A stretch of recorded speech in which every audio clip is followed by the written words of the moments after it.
Allir þættir samstæðvarinnar eru fáanlegir á öllum helstu hlaðvarpsveitum. Við ætlum að hringja til Frakklands í gegnum Zoom. Þar Einar Már Jónsson, prófessor. Einar, heyrir mér? Ég heyri vel í þér. Hvað að gerast hérna með Frakkland? Það slitni í sundur eða eru hinn illu öfl að taka það yfir?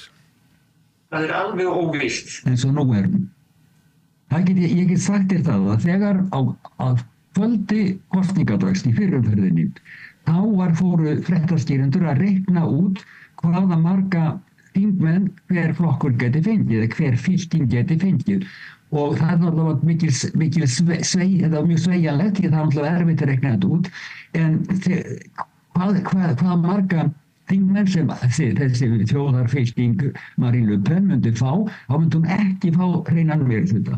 Það var niðurstaða þeirra af kvöldi kosningadags. En morgun eftir á mánudagsmorgun þá komið annað hljóð í fréttamenn og þá var því haldið fram að það gæti vel gerst að Marine Le Pen fengi hreinan meirihluta og það þyrfti mjög harða baráttu gegn henni til að koma í veg fyrir það. En þannig að það virðist vera til uggur í mönnum núna út af því að þessi kostur sé fyrir hendi. En í spjalli ykkar hérna daginn, hvað það hálfu mánuður, þá varst þú búin að vísu spá. Ég heyri ekki í horni. Þú heyrir ekki mér, heyrðu ekki mér núna? Nú heyri ég þig. Já, betra að tala í hljóðnemann. Já, í spjallinu hérna við ykkar Gunnar Smára daginn, þá varst þú einmitt að segja að það væri bara mjög líklegt og væri mögulegt að svona færi. Þannig að þú ert komið með svona spádómsstöðu. Nei, almenningur núna virðist gera ráð fyrir því að svo gæti farið að Marine Le Pen fengi hreinan meirihluta. Það einn kosturinn. Ef að svo ekki, ef að Marine Le Pen fær ekki hreinan meirihluta, þá bara reynilega ekki lengur hægt að stjórna Frakklandi. Því þá enginn með meirihluta. Og þessar þrjárfylkingar hafa hingað til verið svo andvígar að það óhugsandi að það geti komið sér saman nokkur tveir. Þannig að það mjög erfitt að spá niðurstöðuna.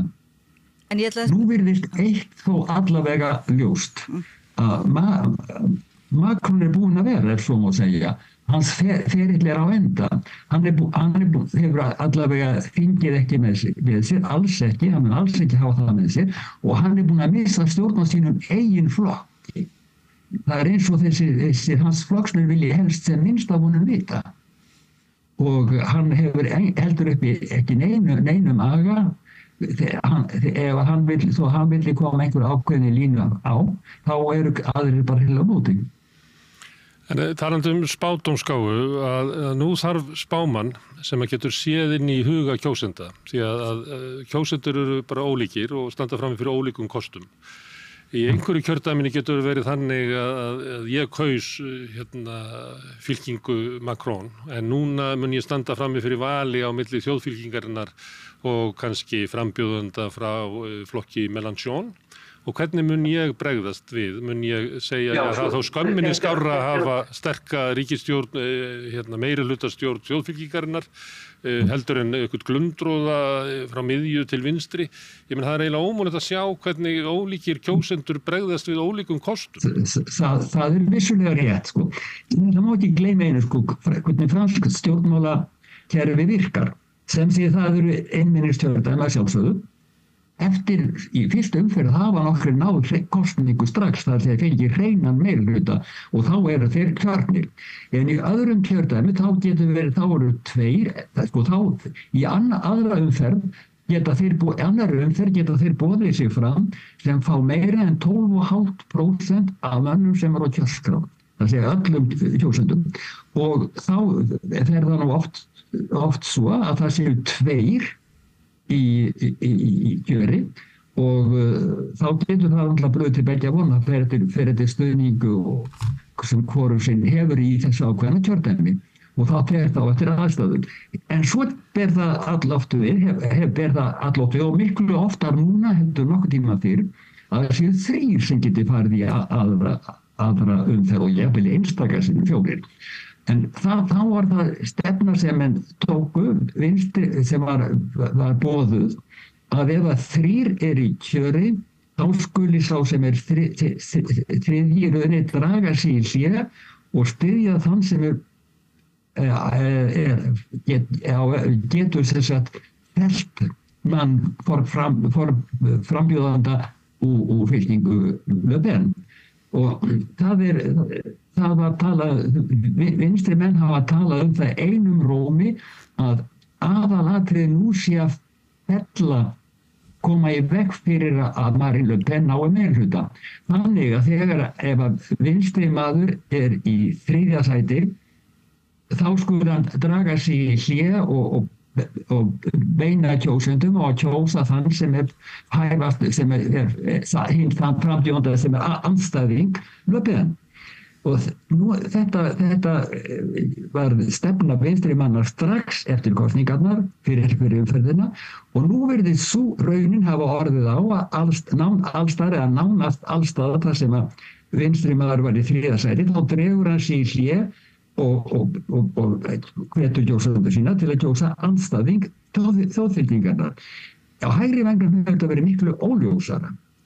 Þar menn, það var sumir haldið við fram að það að kjósendur hægri mannar sem í 3. sæti skuli draga sig í hlé fyrir vinstri manni þá kjósenda og til að fella þjóðfylkinguna en aðrir hafa verið andvígir og sumir hafa þá stefnu að þjóðfylkingin annars vegar og vinstri menn hins vegar alþýðufylkingin nýja að þeir séu svona álíka vondir og ég stýrja hvorugan og einfram allt menn að halda því segja að það fyrst og fremst að fella mann sem úr þessu flokki Melanchons. Og það eru margir flokkar í þessu bandalagi vinstri manna og flokkur Melanchons einn af þeim og að ég held stærstur. Betri kostur að fá þjóðfylkinguna heldur en einhvern frá flokki Melanchon. Já, þeim flokki Melanchons eru valin flest ónefni sem völ á þessi gyðingahatarar stuðningsmenn Múhameðstrúar og Guð má veita hvað sko. Þannig að sjá til nefnilega að flokkur Melanchons hefur nú tekið við því hlutverki sem kommunistaflokkurinn hafði áður fyrr að vera óalandi, óferjandi og ókjósandi. Það grýlan og margir hægri menn tala á þann veg að það að kjósa þessa vinstri fylkingu sé í raun og vera að gera Melanchon forsætisráðherra og það var alveg voðalegt og að valið standi á milli Bardella sem foringi Le Pen flokksins og Melanchons. Og Melanchon orðin eitthvað svona grýla en í raun og veru hefur það ekki komið til tals að hann verði forsætisráðherra, ekkert frekar. En Einar, finnst þér þetta að vera svona kunnuleg samræða í Frakklandi eða er þetta ólíkt? Nú skrifaður þessa stórkostlegu bók 68 hreyfinguna og öll þessa mótmælu öldu og þú varst þarna blaðamaður ungur og nú ertu á vettvangi líka, finnst þér vera svona ólga eitthvað svipuð og þá? Og finnst þér umræðan vera... Allt önnur staða komin upp núna, allt önnur staða. En það menn náttúrulega hræddir við þessa menn sem yst til hægri.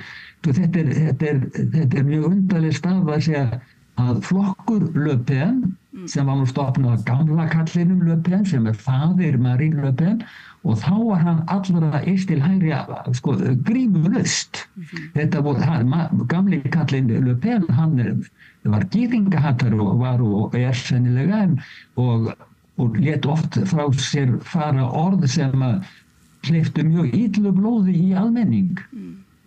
Og hann var náttúrulega líka eins uttalega til hægri og hægt var að fara. Stefna Marine Le Pen, dótturinnar, þegar hún tók flokknum var að afdjöfla flokkinn, eins og menn segja á Hérlandi. Og eitt af því sem hún var að slíta tengsli við þannan uppruna. mörg þau mál sem voru ofarlega á baugi þegar flokkur var stofnaðir nú bara horfin úr sögum, þau eru ekki lengur á dagskrá. En það var náttúrulega gyðingahatrið er ennþá til, gamalt gyðingahatur, og markmið Marine Le Pen var að þvo þetta gyðingahatur af flokknum. Svo mjög að Serge Klarsfeld hinn annálaði nasistajagari segir að ef að valir standa á milli flokks Le Pen og vinstri fylkingarinnar þá myndi hann kjósa Le Pen. Þessi gyðingavænni. En hins vegar annað mál að þótt að Marine Le Pen hafi viljað afdjöfla flokkin með því að þú af honum versta kynþáttahatrið, að þá nú margir þingmenn sem hafa haft yfir orð sem eru alveg í stíl gamla flokksins eins og það var áður. En hvað mun gerast ef að þjóðfylkingin nær meirihluta á þingi og Bardella verður forsætisráðherra og mynda sína ríkisstjórn? Hvert vill þessi flokkur fara? Því að svona allavega utanfrá séð að stundum erfitt að átta sig á því. Það ógerningur að spá fyrir það. Vegna þess að stefnuskráin loðin. Þeir hafa, Marine Le Pen lítur svo á að helsta kosningaröksemdin sé óánægja almennings. En svo má ekki gleyma einu. Ef að Marine Le Pen flokkurinn skyldi nú ná meirihluta, þá það bara áfangi í augum Marine Le Pen. Því hún stefnir miklu lengra, hún stefnir að því að fara í forsetaframboð eftir 3 ár og vera kjörinn forseti landsins. Og þá fyrst finnst henni að flokkurinn sé búin að ná völdum. Þetta er bara eitt þrep í stiganum. Flokkurinn hefur allan hagað því, hún sjálf, að vera heldur hófsamur, koma í veg fyrir ólgu og svoleiðis. En hvað það gerir þetta, þannig á stefnuskráni það að í félagsmálum skuli frakkar alltaf standa, vera fremsti, vera fyrir. Það segja ef að við úthlutun félagsíbúða til dæmis, þá skuli frakkar hafa forgangsrétt. Og innflytjendur og menn sem ekki frakkar skuli sitja á hakanum. Þetta er eitt sem hún hefur haft, þetta er eitt af því áa sem hún hefur alveg skýrt í tali. En þetta brýtur hún í bága við stjórnarskrána. Þannig að það verður erfitt að koma því fram þótt hún hafið það orði. En það er náttúrulega að þetta getur höfðað menn til mannar sem eru óánægir og ímynda sér að vandamálin standa því hvað hér sé allt fullt af innflytjendur sem að hyrði alla skattpeninga þeirra. En þarf ekki líka vinstri hreyfingin að afdjöfla sig svolítið til þess að koma sér saman, því nú er þetta svona frekar óljóst. Það því þú segir hérna, ég var að reyna að finna í hvaða bók hérna af þessum ágætu bókin Örlagaborginni eða bréf til Maríu, þá segir að það þurfi eiginlega að beita hvítagaldri gegn svartagaldri frjálshyggjunnar, ef það er rétt með farið hjá mér. Verður ekki einhvern veginn vinstri hreyfingin svolítið að fara í einhvers konar afdjöflun líka eins og... Þetta má nú vera, þetta eitt sem verður aðtuga. Nú því mjög haldið á lofti að þessi vinstri menn séu gyðingahatari. En hvað að vera gyðingahatari núna? Í raun og veru nægir að sýna Palestínumönnum samúð. Ef maður gerir það, þá maður orðinn gyðingahatari. Já, en fyrst einar mál, geta vinstramenn ekki, engin almennileg umræða þarna núna í Frakklandi sem að maður hélt að vera, ekki hægt allumis leiðrétta þann ömurlega misskilning að það sé gyðingahatari. Hvernig finnst þér umræðan vera svona málum? Hún er kolruglu, sjá til að Nobelskáldið, hvað heitir hún, rithöfundur sem nú vel lýst, Annie Ernaux, hún stýður málstað Palestínumann og ekkert annað og hefur sýnið þetta. Og það næði til þess að einhverjir menn fóru að tala í útvarpið það að hún væri gyðingahatari. og veltu því fyrir, og þá ef hún var gyðingahattur þá hlaut hún að vera gyðingahattur frá blautu barnsbeini og menn fór að velta því fyrir hvað hún hefði heyrt talað í uppvextinum. Þannig að þetta vinstri hreyfingin klofnar svolítið í afstöðu til þjóðarmálsins. Já, hún klofin vegna þess að þessi flokkur Melansons, hann hefur stutt við Palestínumanna, en það ævagömul hefð með sósíalista að sýna Ísraelsmönnum samúð. Þannig að þetta raun og veru, þetta klofið og ástandið eiginlega mjög slæmt núna og þetta virðist vera ekki fylgja neinum rökum lengur og það bara orði sem nægir, gyðingahatur, bara nota það orð flokk Melansons og menn sem eru langt til vinstri og sérstaklega þó búnt fólk að það nægir, það engin umræða. Ég að vonast til þess að einhver maður komi upp, rísi upp og segi hátt og snjallt að það að styðja málstað Palestínumanna ekki gyðingahatur. Það allt annað fyrirbæri, það allt önnur staða komin upp núna, en það virðist ekki hægt.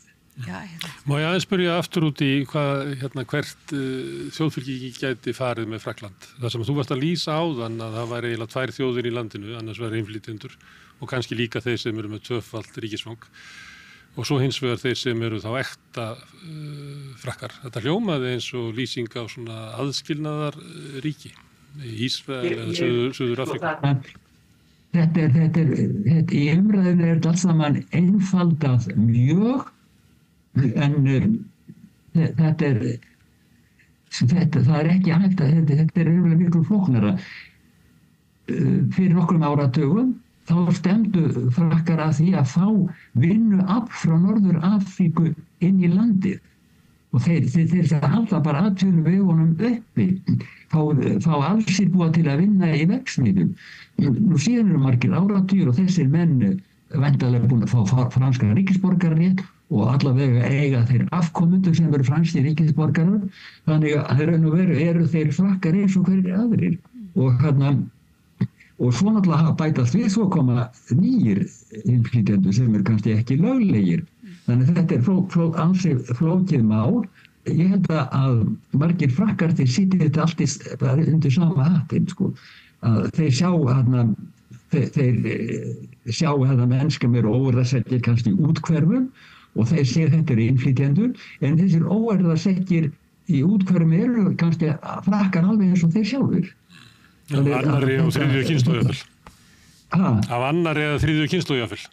Já, allavega annar og jafnvel þriðju kynslóð. En það virðist vera að byrja örlítil, það virðist vera komin einhvers konar svona mótmæla alda af stað, strax bara að kvöldi kosningana þá sópuðust menn saman á Republiktorginu. Heldur þú ekki að frakkar geti líka svona ef illa fer sýnt tennurnar og rifja upp gamla svona mótmæla takta og andspyrnu takta? Það má vera.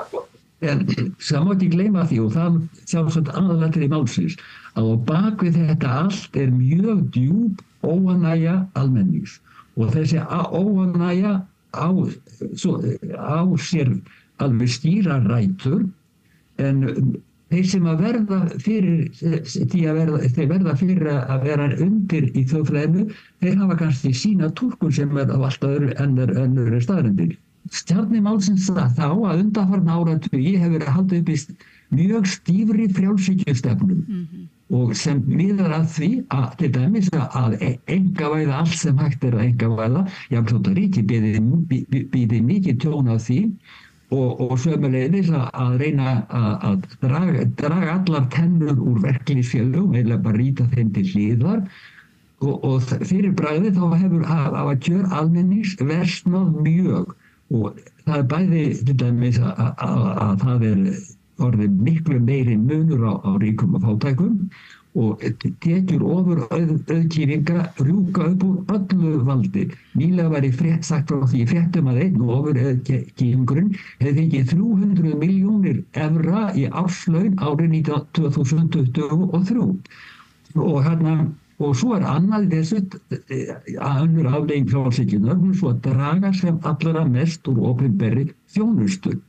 og það leiði til þess að skólar eru ólesti skólakerfið og tala ekki sjúkrakerfið sem alveg hryllilega illa á sér stað og þetta bara afleiðing af þessari frjálshyggjustefnu, einkavæðingu og því að reyna að draga sér allra mest úr þjónustu. En þá var hægt að fá almenning til að ímynda sér að þetta stafi af innflytjendum, og þegar að flytja vandamál, að búa til meira og minna ímynda vandamál til þess að fela raunverulega vandamáli.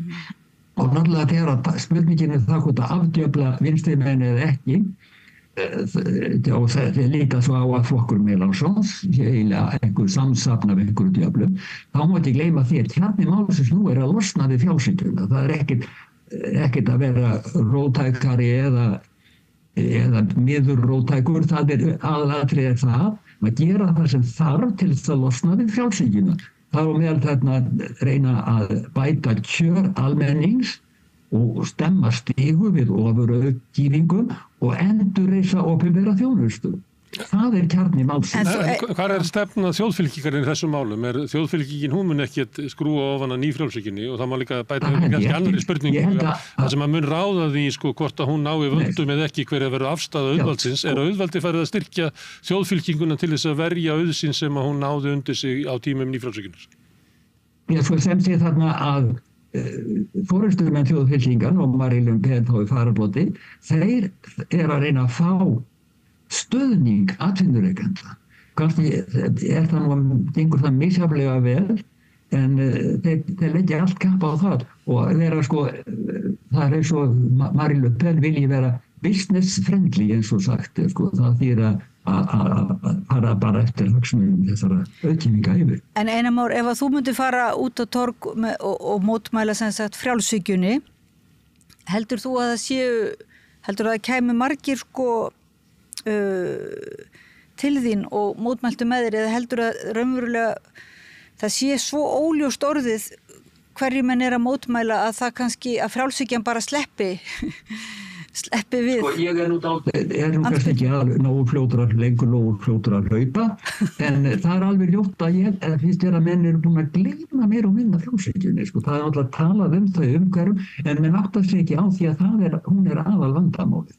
Og óvinsældir Macron stafa að því að hann hefur haldið frjálshyggjustefnu til streitu. Já, en menn kannski tala ekki það sem slíkt, það?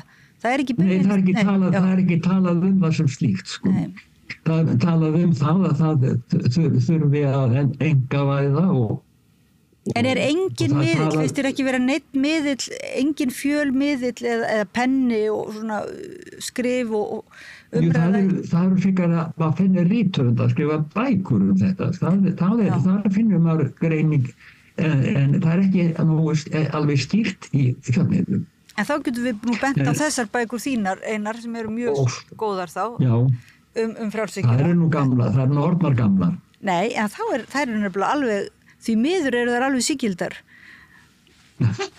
Eiga en við. Já.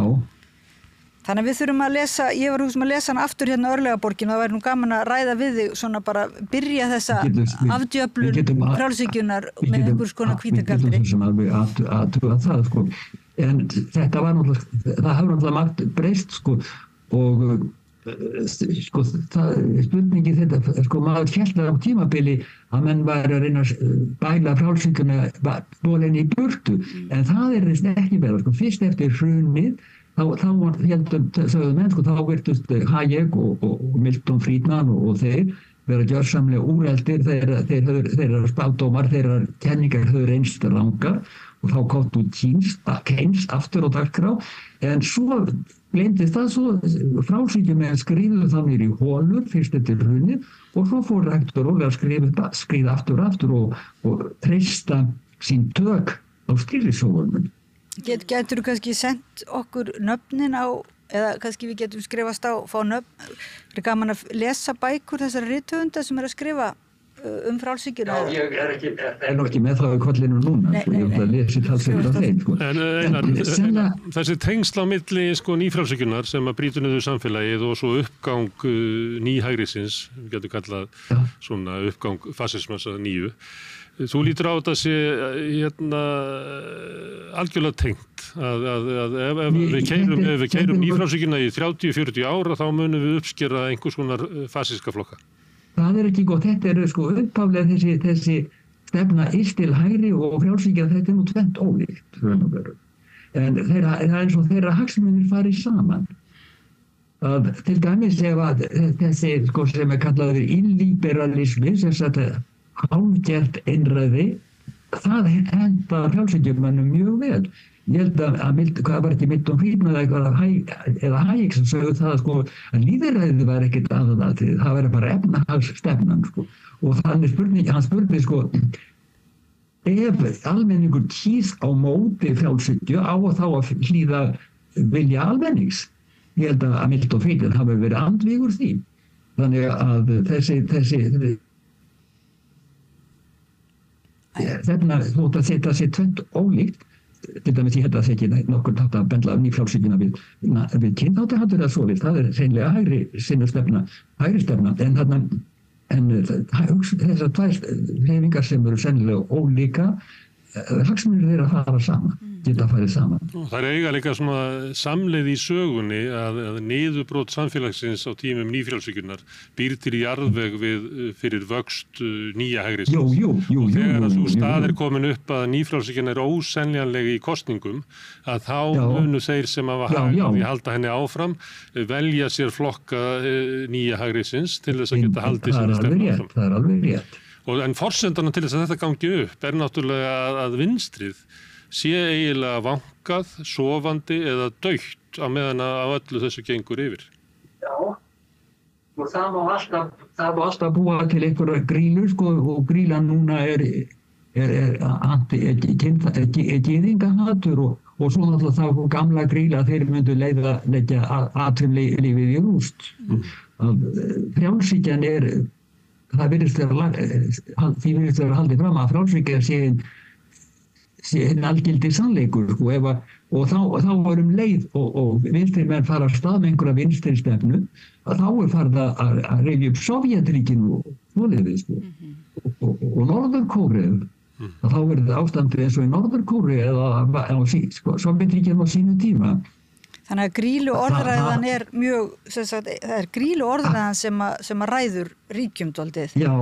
Og vinstri menn kannski hafa ekki náð að annarkvort að tileinka sér þessa grílu orðræðu eða fallið í sömu gryfju eða hvað. Þeir taka undir að stuðningu við Palestínu sé gyðingahatur, það eru kratarnir sem gera það og þetta svona út allan heim að það kratarnir styðja yfirleitt sko grílu myndun hægrisins, skilgreina sko sósíalisman, að samfélagum standi stórkostlega ógn af sósíalisman og fleira sem ákveðið vandamál. En heyrðu Einar, fáum að heyra í þér þeir eru búið að kjósa og svo náttúrulega kemur einhvern tímann til Íslands og það verður gaman að fá þig við rauðaborðið og búa til svolítið sirpu nýfrjálshyggjuna. En ég verð nú ekki í París fyrst komandi nýja næstu dag, ég kem ekki fyrir í bæinn aftur fyrir sent í næstu viku, þá getur haft samband við mig, þá verður kannski bara eitthvað að skýrast, en svo kem ég til landsins vantarlega sent í ágúst og verður á smá tíma þá. Já, við skulum reyna að búa til smá sirpu nýfrjálshyggjuna sem að þú nú sérfræðingur í. Kannski. Já, við skulum sjá til það. Það væri gaman takk. Við vonandi fer þetta ekki allt og illa á sunnudaginn? Við skulum vona það og ég nú frekar, trúi því nú frekar að Marine Le Pen nái ekki hreinum með þetta. En hvað þá tekur við, það veit enginn sko, því þá landið raunverulega óstjórnhæft. Kæra þakkir. Oddný segir að þú sett góðu spámaður, þannig að við bara gerum ráð fyrir þetta gangi eftir. En takk fyrir, við ætlum að setja eitthvað áfram og fara yfir í næsta lið á þessari sumarútgáfu af Rauðaborðinu.